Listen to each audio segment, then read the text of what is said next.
कुछ दिनों पहले यहीं संसद के भीतर प्रधानमंत्री जी ने एक टिप्पणी की थी। हम सब गलतफहमी से यह मान गए कि प्रधानमंत्री अपने लिए कह रहे थे। उन्होंने कहा था कि एक आदमी सब पर भारी होगी। हमने सोचा वो अपने लिए बात कर रहे हैं, क्योंकि हमेशा प्रधानमंत्री अपने लिए ही ज्यादा बात करते हैं, आई मी माई सेल्फ प्राइम मिनिस्टर। लेकिन अब समझ में आ रहा है कि वो टिप्पणी उन्होंने अपने लिए नहीं की थी, रिंग मास्टर गोगो के लिए की थी। कौन है ये ring master Gogo? Ring master Gogo उनके दोस्त हैं गौतम अडानी। ये टिप्पणी गौतम अडानी के लिए की थी। वो एक आदमी, वो एक दोस्त पूरे हिंदुस्तान पर भारी हो गया, हिंदुस्तान की कैबिनेट पर भारी हो गया, हिंदुस्तान की संसद पर भारी हो गया। और वैसे हम उनको धन्यवाद भी देना चाहते हैं गौतम अडानी जी को। गौतम अडानी जी की वजह से देश के नौजवानों को रोजगार मिला या नहीं मिला वो तो आप जानते हो। इस देश के कैबिनेट को जरूर रोजगार मिल गया, हर मंत्री को बोलने का मौका मिल गया। नहीं तो फीते भी प्रधानमंत्री काटते थे, श्रेय भी हर चीज का प्रधानमंत्री लेते थे। अब धन्यवाद हो गौतम अडानी जी का कि मंत्रियों को बोलने का मौका मिल रहा है। एक मंत्री थी, है अभी भी, जब वो गैस सिलेंडर पर बैठती थी यहां सड़कों पर, तब वो मंत्री नहीं थी। अब गैस सिलेंडर का दाम बढ़ जाता है तब नहीं बोलती, तब वो सिली सिली बातें करती रहती। गौतम अडानी पर जो ही बात आई उन्होंने भी कल प्रेस वार्ता की। कानून मंत्री, कानून के अलावा हर चीज पर बोलेंगे। आज उन्होंने भी मुंह खोला। तब नहीं मुंह खोला था जब उनके अपने राज्य में चीन घुसता चला आ रहा था। एक गांव बसा दिया चीन ने उनके राज्य में, तब नहीं बोले थे। आज वो भी बोले। जेपीसी की मांग गौतम अडानी पर, हिंडनबर्ग रिपोर्ट पर कांग्रेस जब भी करती है, ये ध्यान बटाने के लिए संसद भी नहीं चलने देते। ये इतिहास में पहली बार हो रहा है कि रूलिंग पार्टी संसद नहीं चलने दे रही। क्यों नहीं चलने दे रही? क्योंकि डर है कि संसद के भीतर रिंग मास्टर गोगो का कोई नाम नहीं ले ले। घबराहट इसी बात की है कि कहीं जेपीसी की मांग नहीं कर दे राहुल गांधी। कहते हैं देश का अपमान कर दिया। याद है अरुण जेटली जी कहते थे भाई बाहर अगर प्राइम मिनिस्टर ने कुछ बोला है देश के लिए तो क्या गैग ऑर्डर है, क्यों नहीं बोलेंगे कि 60 साल में कुछ नहीं हुआ। ये अरुण जेटली जी कहा करते। लेकिन जिनके दोस्त इतने मजबूत हों उनको सब माफ। विदेश में कैम्ब्रिज यूनिवर्सिटी में भारत के छात्र पॉलिटिकल रिसर्च करते हैं, हर तरह की चर्चा करते हैं, गूढ़ चर्चा करते हैं। जो हमारी ये एक हफ्ते में जो डिग्री ले आती है ना मंत्री, इन लोगों को नहीं समझ में आएगा। वहां अगर लोकतंत्र के सामने जो चुनौतियां आई हैं उस पर कोई चर्चा हो रही है तो लोकतंत्र को मजबूत करने की कवायद है। देश का अपमान तो तब होता है जब आप चीन को क्लीन चिट दे देते हैं। देश का अपमान तब होता है जब देश के विदेश मंत्री कहते हैं कि चीन तो हमसे बड़ा है, वो तो बड़ी इकोनॉमी है, बड़ी अर्थव्यवस्था है, हम उनसे कैसे लड़ सकते हैं। तब होता है देश का अपमान। देश का अपमान तब होता है जब देश की जुडिशरी को आप मजबूर करते हैं कि वो प्रेस के सामने आकर अपना रोना रोए। देश का अपमान तब होता है जब सुप्रीम कोर्ट इलेक्शन कमीशन कैसे बनाया आपने, उस पर इतनी गहरी, इतनी कड़वी टिप्पणी करती है। तब आपको देश का अपमान नहीं लगा कि आपकी जो करतूतें हैं उससे कैसे अपमानित हो रहा है देश।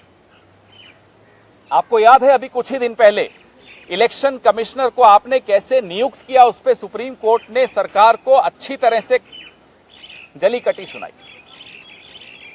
तो लोकतंत्र को मजबूत करने की अगर कोई कवायद करता है तो इन्हें बड़ी परेशानी होती है। कांग्रेस पार्टी ने इस देश को जो ये कानून है आज बहुत संघर्षों के बाद दिया, बहुत बलिदानों के बाद दिया। स्वतंत्रता से पहले के बलिदान, स्वतंत्रता के बाद के बलिदान। ये हमें कहते हैं कि जाइए लंदन में झाड़ू लगाइए, वहां माफी मांगिए। ये काम तो आपका था, आप ही करते थे। जब अंग्रेजों का राज था तब यही कर रहे होते थे आप, माफी भी मांगते थे, चिट्ठी भी लिखते थे। झुक झुक कर सलाम भी करते थे, उनके साथ मिलकर भारत छोड़ो आंदोलन को दबाते भी थे, लिखते थे कि साहब ये आंदोलन कैसे दबाया जाए, हम आपकी सहायता करने को तैयार हैं। नेताजी सुभाष चंद्र बोस आईएनए बना रहे थे, ये आईएनए का कैसे मुकाबला करें उसके लिए पूरा एक रिक्रूटमेंट ड्राइव करते थे। तो इनका इतिहास ये थोड़े बदल पाएंगे। इसलिए हमारी जो जेपीसी की मांग है, इनके परम मित्र के बारे में, अदानी जी के बारे में, उस मांग पर कोई समझौता नहीं हो सकता। हम ये मांग दोहराते रहेंगे। ये कितना ही विषय से भटकाएं आपको, हम नहीं भटकने वाले। अदानी जी पर, हिंडनबर्ग रिपोर्ट पर जेपीसी का गठन होना चाहिए, ये आवश्यक है। इस देश का एक एक नागरिक चाहता है। इस देश में जो आज बेरोजगारी है, महंगाई है, जो कब्जा है प्रधानमंत्री के दोस्त का संसाधनों पर, उस पे देश को एक जवाब चाहिए और वो जवाब जेपीसी के माध्यम से ही मिल सकता है। कांग्रेस पार्टी इस पे कतई कोई समझौता नहीं करेगी। भले कितने ही मंत्री अपना रोजगार पालें, अगले कुछ दिनों में रोज एक प्रेस वार्ता होगी। क्यों नहीं चलने देते संसद? क्यों नहीं उस पर चर्चा होती? क्यों अदानी जी का नाम आते ही एक्सपंज कर दिया जाता है? आपको याद है, अभी तो सिर्फ राहुल गांधी जी ने वो बोला कि माइक्स ऑफ कर दिए जाते हैं। किसान कानून कैसे पास किए थे राज्यसभा में, कैमरे तक ऑफ हो गए थे। फिर कहते हैं लोकतंत्र कोई खतरा नहीं है। लोकतंत्र को सबसे बड़ा खतरा आपसे है प्रधानमंत्री जी, और आपके दोस्तों से है। धन्यवाद। सुप्रीम कोर्ट में कोई मामला लंबित हो तो ऐसा कौन सा कानून है जो कहता है कि आप जेपीसी नहीं बना सकते? हमारी मांग शुरू से आज तक जेपीसी की है, और जितनी इंक्वायरीज हो उतनी कम हो। क्यों नहीं हम ईडी जाएंगे? जाएंगे साहब। हम चाहते हैं इस पर एक विस्तृत जांच हो, जेपीसी बैठे, दूध का दूध और पानी का पानी हो जाए। किस विभाग का, किस डिपार्टमेंट का क्या रोल रहा है, सेबी का क्या रोल रहा है, आरबीआई की चुप्पी क्यों, ये तमाम बातें सामने आनी चाहिए। कौन सा अधिकारी किसके कहने से कहां लगाया गया, हमें तो मालूम है, कुछ नाम आपको भी मालूम है, लेकिन इस देश के लोगों को मालूम होना जरूरी है।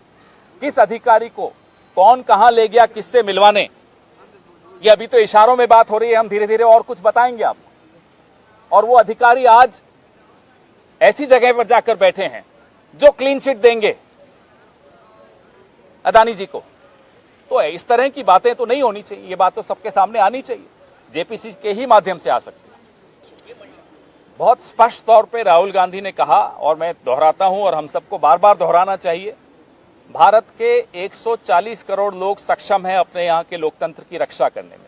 भारत का लोकतंत्र पूरे विश्व का एक, जिसको पूरा विश्व देखता है, लार्जेस्ट डेमोक्रेसी के नाम से जाना जाता है। हमारा लोकतंत्र पूरे विश्व के लिए गहना है।